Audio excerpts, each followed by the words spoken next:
The Queen of Granada, by M. Riff. Chapter 119, Pinocchio.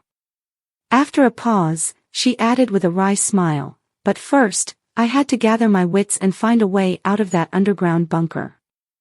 I couldn't survive on watermelon pasta forever." As I sat there with my face buried in my hands, I began to think about our cat, Asterix. I could almost feel him rubbing against my knee. I raised my head and there was indeed a cat with black fur and white spots, just like Asterix. Suddenly from afar a rough voice with an Italian accent shouted, "Pinocchio! Pinocchio!" The cat flew away and disappeared towards the voice. I realized that my only hope to get out of the bunker was to follow the cat. I got up, grabbed my backpack and rushed after the cat. However, I turned around, grabbed the letter from the folder and put it in my backpack. I figured I could return it to the Roma woman later. After a while, I spotted a faint triangular light in the distance. In its glow I could make out the silhouette of a man with a big belly and a glowing and smoking cigar in his mouth. His apron and chef's hat indicated that he must be a restaurant chef. The cat took its time and weaved playfully in a figure 8 between the man's legs. At one point he looked in my direction.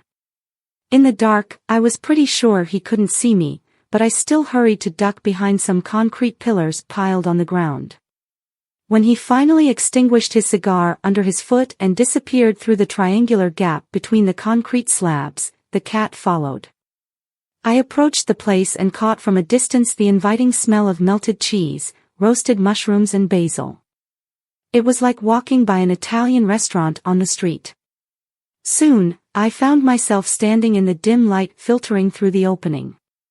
Large olive containers that stood along the wall on both sides made the place reminiscent of an Italian restaurant basement. That explained also why they called the cat Pinocchio. When I stepped through the opening, I found myself in the middle of the restaurant's wine cellar, under renovation. Building materials were scattered everywhere. There was also a massive industrial jack, which they had used to push aside the concrete slabs of the bunker and create the opening.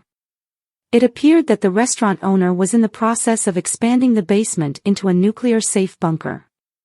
He evidently intended to use the corner of the bunker as a hidden cellar, covering the opening with a couple of wine racks on wheels.